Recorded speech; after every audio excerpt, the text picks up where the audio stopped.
আমন্ত্রণ জানাচ্ছি প্রিয় দর্শক, মানচিত্র নিয়মিত আয়োজন। আমাদের পর্যালোচনার বিষয় হচ্ছে অবশেষে বাধ্য হয়ে ইরানের বিজয় মেনে নিল ইসরায়েল। আপনাদের কোনো মতামত বা প্রশ্ন থাকলে ইউটিউবের কমেন্ট বক্সে গিয়ে লিখুন প্রিয় দর্শক।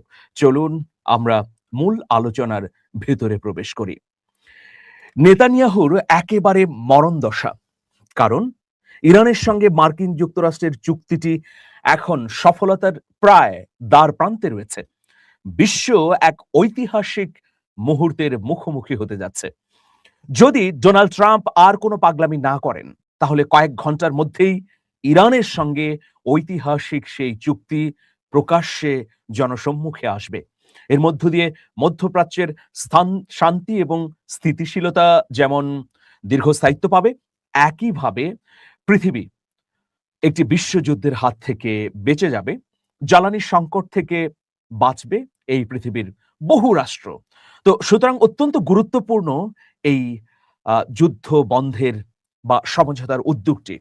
পাকিস্তানের মধ্যস্থতায় এই সমঝোতাটি এখন একদম সফলতার শেষ প্রান্তে দাঁড়িয়ে আছে, কিন্তু নেতানিয়াহু কোনোভাবেই এটাকে মেনে নিতে পারছেন না। তিনি ডোনাল্ড ট্রাম্পের সঙ্গে ফোন আলাপ করে উষ্মা জানিয়েছেন, রাগ ঝেড়েছেন ট্রাম্পের প্রতি, আশ্বাস চেয়েছেন যে ইরান যেন পারমাণবিক স্থাপনাগুলোকে ধ্বংস করে দেয় বা পারমাণবিক কার্যক্রম বন্ধ রাখে, অথবা তার সমৃদ্ধ ইউরেনিয়াম যেন বিদেশে স্থানান্তর করা হয়। তো এইরকম একটা পরিস্থিতিতে আমরা দেখতে পাচ্ছি ইসরায়েলের গুরুত্বপূর্ণ কর্তা ব্যক্তিরা এখন ইরানের বিজয়কে স্বীকৃতি দিচ্ছেন। প্রিয় দর্শক, চলুন আমরা ঘটনার আরেকটু ভেতরে প্রবেশ করি।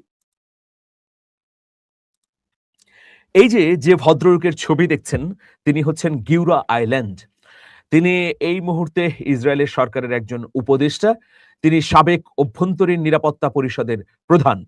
তিনি দাবি করেছেন যে সাম্প্রতিক সংঘাতে ইরান কৌশলগতভাবে বিজয়ী অবস্থানে রয়েছে এবং যুক্তরাষ্ট্র এখন স্পষ্ট কৌশলগত সংকটের মুখোমুখি।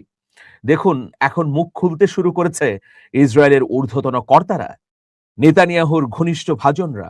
এই গিউরা আইল্যান্ডকে নেতানিয়াহুর খুব কাছের কর্তা ব্যক্তি বলে মনে করা হয়। ইসরায়েলের টেলিভিশন চ্যানেল 12কে দেয়া এক সাক্ষাৎকারে তিনি বলেন, ইরান যুদ্ধে জয়ী হয়েছে।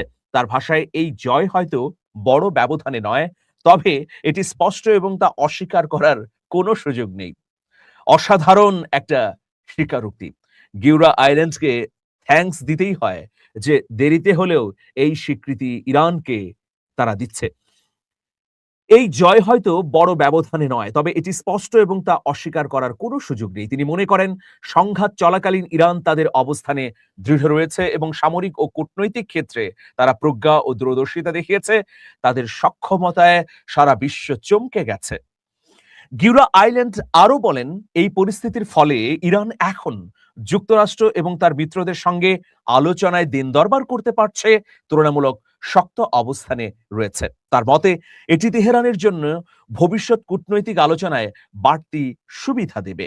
তিনি অভিযোগ করেন, যুক্তরাষ্ট্র বর্তমানে একটি স্পষ্ট কৌশলগত সংকটে রয়েছে। কিন্তু দাদাবাবু, আসলে তোমরাই তো ডোনাল্ড ট্রাম্পকে অনুরোধ করে বা প্রলোভন দেখিয়ে যুদ্ধে নামিয়েছ। এখন যদি বিবৃতি দিয়ে বলো যে যুক্তরাষ্ট্র কৌশলগত সংকটে রয়েছে, তাহলে তো হবে না। নামিয়েছে কে? নেতানিয়াহু। নেতানিয়াহু গত কয়েক দশক ধরে মার্কিন প্রেসিডেন্টদের পেছনে পেছনে লেগেছিলেন কোনোভাবে যুদ্ধ বাঁধানো যায় কিনা। এবার সফল হয়েছেন, তো এর দায় তো তোমার নেতানিয়াহুর উপরই। সুতরাং গিউরা আইল্যান্ড এখন ইরানকে বিজয়ী করে আর এর সংকটের পেছনে যুক্তরাষ্ট্রকে যদি দায় দেন, তাহলে সেটা অবশ্যই দ্বিচারিতা। গিউরা আইল্যান্ডের দাবি, বর্তমান আন্তর্জাতিক কূটনৈতিক তৎপরতার মূল লক্ষ্য এখন আর ইরানের পারমাণবিক কর্মসূচি ঠেকানো নয়, বরং সংঘাত দ্রুত থামানো। এই সত্যটা কিন্তু তিনি অকপটে বলেছেন। আরে, পারমাণবিক প্রকল্প থামানো তো দূরের কথা, এখন ছেড়ে দে মা কেঁদে বাঁচি অবস্থা মার্কিন যুক্তরাষ্ট্রের। যত দ্রুত সম্ভব মধ্যপ্রাচ্য থেকে সবকিছু গুটিয়ে ওয়াশিংটনে যেতে পারলেই বাঁচা যায়, সেটা নিয়েই তো দেন দরবার চলছে। সেই দেন দরবারে ডোনাল্ড ট্রাম্প একটু বেশি চেয়েছিলেন, সেই চাওয়াটা কি? যে তাকে যেন বিজয়ী ঘোষণা করা হয় কাগজে কলমে। আরে বাবা, হেরে তো গেছি বাস্তব ময়দানে। এখন কাগজে কলমে পাকিস্তান বা চীন দুতিয়ালি করে যদি আমেরিকাকে একটু বিজয়ী দেখায়, তাহলে সমস্যা কোথায়? ট্রাম্পের ইজ্জতও বেঁচে যায়, বিশ্ব একটি বিশ্বযুদ্ধ থেকে বেঁচে যায়। সাবেক এই ইসরায়েলি নিরাপত্তা প্রধান মনে করেন, বর্তমান পরিস্থিতি শুধু যুক্তরাষ্ট্র নয়, ইসরায়েলের জন্য বড় ধরনের কৌশলগত চ্যালেঞ্জ তৈরি করেছে। একই সঙ্গে তিনি আশঙ্কা প্রকাশ করেন যে মধ্যপ্রাচ্যের ভূ রাজনীতিতে ইরানের প্রভাব আরো বৃদ্ধি পাবে। প্রিয় দর্শক, এখন দেখুন ইরানের সঙ্গে মার্কিন যুক্তরাষ্ট্রের এই যে সমঝোতাটি হতে যাচ্ছে, এটা নিয়ে চরম অস্বস্তির মধ্যে আছে ইসরায়েলের প্রশাসন। মানে একদম ভয়াবহ পরিস্থিতি। ইসরায়েলের ঘনিষ্ঠ বন্ধু সংযুক্ত আরব আমিরাত, সেই সংযুক্ত আরব আমিরাতও এখন পেছনের দরজা দিয়ে পালিয়েছে। কারণ এই যুদ্ধ বন্ধের বিরুদ্ধে দাঁড়িয়ে আরব আমিরাতের পক্ষে কোনো কিছুই করা সম্ভব নয়। আরব আমিরাত মনে করেছিল সৌদি আরবকে টেক্কা দিয়ে, ইরানকে টেক্কা দিয়ে মধ্যপ্রাচ্যে তারা রাজ করবে, কিন্তু সেই স্বপ্ন ধূলিসাৎ হয়ে গেল। কারণ আরব আমিরাতের গুরু মার্কিন যুক্তরাষ্ট্র এবং ইসরায়েলই তো এখন পথে বসার মতো অবস্থা। তো এইরকম একটা পরিস্থিতিতে চরম উদ্বেগ দেখা যাচ্ছে ইসরায়েলের প্রধানমন্ত্রী নেতানিয়াহুর মধ্যে। মার্কিন প্রেসিডেন্ট ডোনাল্ড ট্রাম্প ইসরায়েলের প্রধানমন্ত্রী বেনিয়ামিন নেতানিয়াহুকে ফোন করে আশ্বস্ত করেছেন যে চূড়ান্ত চুক্তিতে তেহরানের পারমাণবিক কর্মসূচি ভেঙে দেয়া হবে। রোববার ইসরায়েলের একজন শীর্ষ কর্মকর্তা এই তথ্য জানিয়েছেন। শনিবার রাতে এই দুই নেতার মধ্যে ফোন আলাপ হয়, তবে এর আগের সপ্তাহে তাদের মধ্যে ঝগড়া হয়েছিল। যখন নেতানিয়াহু ডোনাল্ড ট্রাম্পের কাছে জানতে চান যে কেন আপনি যুদ্ধ বন্ধ করতে এতটা উদ্যোগী হচ্ছেন, তখন ক্ষুব্ধ হয়েছিলেন নেতানিয়াহু। ক্ষুব্ধ হয়ে অনেকগুলো কড়া প্রশ্ন করেছিলেন ট্রাম্পকে। এতে ট্রাম্পও পাল্টা রাগ ঝেড়েছেন, ধমক দিয়েছেন তার প্রিয়ভাজন নেতানিয়াহুকে। নেতানিয়াহু ইরানে পুনরায় হামলার পক্ষে ছিলেন এবং ট্রাম্প কূটনীতিকে আরো সময় দিতে চেয়েছিলেন। তো ট্রাম্প নেতানিয়াহুকে আবারও আশ্বস্ত করবার জন্যই মূলত শনিবার ফোন দেন। মার্কিন সংবাদ মাধ্যম দ্য নিউ ইয়র্ক টাইমস জানিয়েছে, এই আলোচনায় ইসরায়েলকে প্রায় পুরোপুরি বাদই দেওয়া হয়েছে, আর বাদ দিয়েছে আমেরিকাই। কারণ এই আলোচনার মধ্যে আমেরিকা যদি ইসরায়েলকে রাখে, তাহলে মার্কিন প্রেসিডেন্ট ডোনাল্ড ট্রাম্প যা চাচ্ছে তা কখনোই সম্ভব নয়। ইসরায়েলি কর্মকর্তাদের মূল উদ্বেগটি হলো এই চুক্তিতে ইরানের পারমাণবিক কর্মসূচির বিষয়টিকে পেছনে ঠেলে যুদ্ধবিরতি এবং হরমুজ প্রণালী উন্মুক্ত করাকে বেশি অগ্রাধিকার দেয়া। সিকিউরিটি ক্যাবিনেটের একজন সদস্য ব্যক্তিগত আলাপে এই চুক্তির শর্তগুলোকে ভীষণ খারাপ বলে মন্তব্য করেছেন। তার মতে এটি ইরানের পারমাণবিক ও সন্ত্রাসী ক্ষমতা আরো বিস্তৃত করবে এবং দেশটিকে সময়, অর্থ ও আঞ্চলিক শান্তির সুযোগ দেয়া হবে। জানা গেছে, প্রাথমিক চুক্তিতে বিদ্যমান যুদ্ধবিরতির মেয়াদ আরো 60 দিন বাড়ানো এবং গুরুত্বপূর্ণ বাণিজ্যিক পথ হরমুজ প্রণালীকে খুলে দেওয়ার উপর জোর দেওয়া হয়েছে। এই 60 দিন পর পারমাণবিক বিভিন্ন বিষয় নিয়ে আবারও আলোচনা শুরু হবে। চুক্তিতে ইসরায়েল ও লেবাননের সশস্ত্র গোষ্ঠী হিজবুল্লাহর মধ্যকার যুদ্ধবিরতির পরিকল্পনা থাকলেও হিজবুল্লাহকে নিরস্ত্র করার কোনো শর্ত নেই। তবে ট্রাম্প ওই কর্মকর্তাকে স্পষ্ট করেছেন যে ইরানের পারমাণবিক কর্মসূচি পুরোপুরি বন্ধ করা এবং সেই সব ভূখণ্ড থেকে, মানে তাদের ভূখণ্ড থেকে সব সমৃদ্ধ ইউরেনিয়াম অপসারণের দীর্ঘদিনের দাবিতে তিনি অটল থাকবেন এবং এই শর্ত পূরণ না হলে তিনি চুক্তিতে সই করবেন না। নেতানিয়াহু অবশ্য ট্রাম্পকে সাফ জানিয়ে দিয়েছেন, লেবানন সহ সব ক্ষেত্রেই যে কোনো হুমকির বিরুদ্ধে ইসরায়েল তার স্বাধীন পদক্ষেপ নেয়ার অধিকার রাখবে। চুক্তি অনুযায়ী 60 দিনের যুদ্ধবিরতি চলাকালে হিজবুল্লাহ কোনো উস্কানি বা হামলা দিলে ইসরায়েল পাল্টা আঘাত করতে পারবে। আমেরিকার এই চুক্তির ফলে ইরানের উপর থেকে কিছু নিষেধাজ্ঞা প্রত্যাহার করা হতে পারে, যার ফলে তারা তেল বাণিজ্য করার সুযোগ পাবে। তবে রয়টার্স জানিয়েছে, এক ইরানি সূত্র দাবি করেছে প্রাথমিক চুক্তিতে তারা উচ্চ সমৃদ্ধ ইউরেনিয়ামের মজুদ হস্তান্তর করতে রাজি হয়নি। এই চুক্তি নিয়ে মার্কিন রাজনীতিতেও সমালোচনা শুরু হয়েছে। প্রিয় দর্শক, এই চুক্তির পক্ষে যেমন মার্কিন যুক্তরাষ্ট্রের ডিপ স্টেটের একটা বড় অংশ আছে, আবার এর বিপক্ষেও একটা গ্রুপ কাজ করছে যারা ইসরায়েল পন্থী হিসেবে বিবেচিত মার্কিন প্রশাসনে। রিপাবলিকান সিনেটর টেড ক্রুজ বিষয়টিকে বিপর্যয়কর ভুল বলে আখ্যা দিয়েছেন। সিনেটর লিন্ডসে গ্রাহামও আশঙ্কা প্রকাশ করেছেন এই চুক্তি ইসরায়েলের জন্য দুঃস্বপ্ন বয়ে আনবে। তবে ভারতে অবস্থানরত মার্কিন পররাষ্ট্রমন্ত্রী মার্কো রুবিও দাবি করেছেন, ডোনাল্ড ট্রাম্প প্রেসিডেন্ট থাকা অবস্থায় ইরান কখনোই পারমাণবিক অস্ত্রের মালিক হতে পারবে না। এই চুক্তি নিয়ে আলোচনা করতে রোববার সন্ধ্যায় নেতানিয়াহু তার নিরাপত্তা ক্যাবিনেটের সঙ্গে একটি সীমিত বৈঠকে বসেছেন। মানে কিছুক্ষণ আগে তিনি বৈঠকে বসেছেন। তো প্রিয় দর্শক, আমরা দেখতে পাচ্ছি যে মার্কিন যুক্তরাষ্ট্রের প্রশাসনের মধ্যেই স্পষ্ট দুটো গ্রুপ কাজ করছে। যেমন সিনেটর লিন্ডসে গ্রাহাম, তিনি এটি নিয়ে খুবই আফসোস করেছেন। লিন্ডসে গ্রাহামকে একটু দেখিয়ে দিতে চাই। এই যে ছবিতে দেখছেন, ইনি হচ্ছেন লিন্ডসে গ্রাহাম। তিনি খুবই আক্ষেপ করেছেন, আফসোস করেছেন। লিন্ডসে গ্রাহাম মূলত আসলে মার্কিন প্রশাসনে ইসরায়েলের স্বার্থ রক্ষাকারী ব্যক্তি। তো তিনি এই চুক্তিকে আসলে মার্কিন যুক্তরাষ্ট্রের স্বার্থ বিরোধীও বলছেন, কিন্তু ডোনাল্ড ট্রাম্প কোনোভাবেই এই চুক্তি থেকে নিজেকে প্রত্যাহার করতে চাচ্ছেন না। দেখুন, চুক্তির দুটি সুনির্দিষ্ট দিক আছে। লেবানন সংক্রান্ত ধারা এবং ইরানের পারমাণবিক কর্মসূচি আলোচনার বিষয়টি স্থগিত রাখা নিয়ে ইসরায়েলি প্রধানমন্ত্রী বেনিয়ামিন নেতানিয়াহুর আপত্তি। ইসরায়েলের পাবলিক ব্রডকাস্টার কানের বরাতে এই তথ্য নিশ্চিত হওয়া গেছে।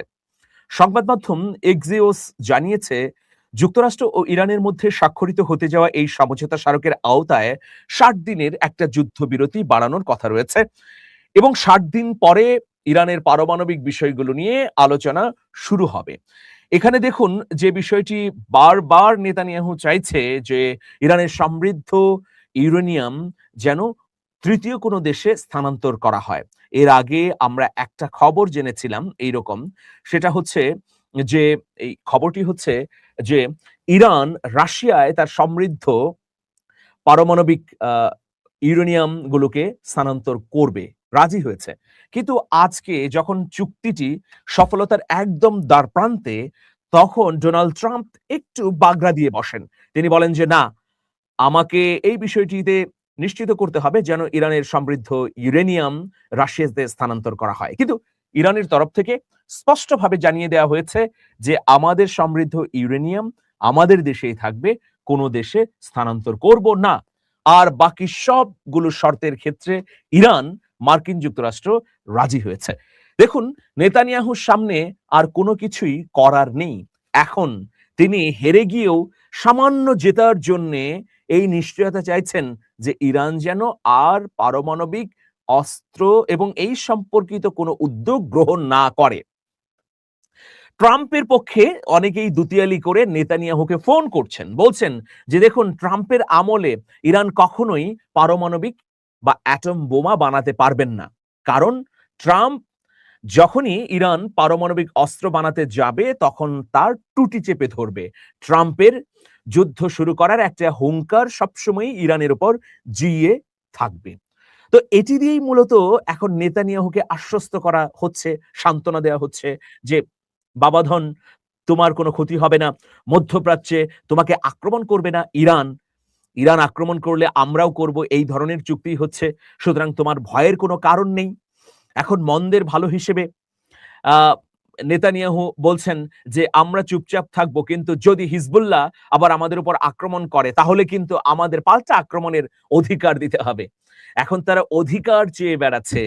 এতদিন একতরফা অন্যায় এবং অন্যায্যভাবে অমানবিক গণহত্যা তারা চালিয়েছে, তখন তাদের কোনো অনুমতি লাগেনি বা অধিকারের প্রসঙ্গটি আসেনি। এখন অধিকার তারা চাচ্ছে। চাপে না পড়লে কি এইরকম পরিস্থিতি হয়? অবশ্যই ইসরায়েল ভয়াবহ চাপের মধ্যে আছে, কারণ ওই লেবানন আর ইরান এক কথা নয়। স্পষ্টভাবে লেবাননের পক্ষে দাঁড়িয়েছে স্পেন এবং ফ্রান্স। খবর আছে ইতোমধ্যে তারা যুদ্ধাস্ত্র সরবরাহ করেছে লেবাননের সেনাবাহিনীকে। ফ্রান্সের প্রেসিডেন্ট তো রীতিমতো হুঙ্কার দিয়ে বলেছেন যে যদি লেবানন আর আক্রান্ত হয় তাহলে ফ্রান্স বসে থাকবে না। যাই হোক, প্রিয় দর্শক, সাউথ ক্যারোলিনার রিপাবলিকান সিনেট সদস্য এবং সিনেট বাজেট কমিটির চেয়ারম্যান লিন্ডসে গ্রাহাম সামাজিক যোগাযোগ মাধ্যম এক্সে একটা আশঙ্কা প্রকাশ করে টুইট করেছেন, বা এক্সে পোস্ট করেছেন, এই চুক্তির শর্তগুলো ইরান সরকারকে টিকিয়ে রাখবে এবং মধ্যপ্রাচ্যে তাদের প্রভাবকে আরো বাড়াবে। শেষ পর্যন্ত ইসরায়েলের জন্য এটা একটা দুঃস্বপ্নে পরিণত হবে। তো সত্য কথা তিনি বলে দিয়েছেন, ঠিকই দুঃস্বপ্নে পরিণত হয়েছে।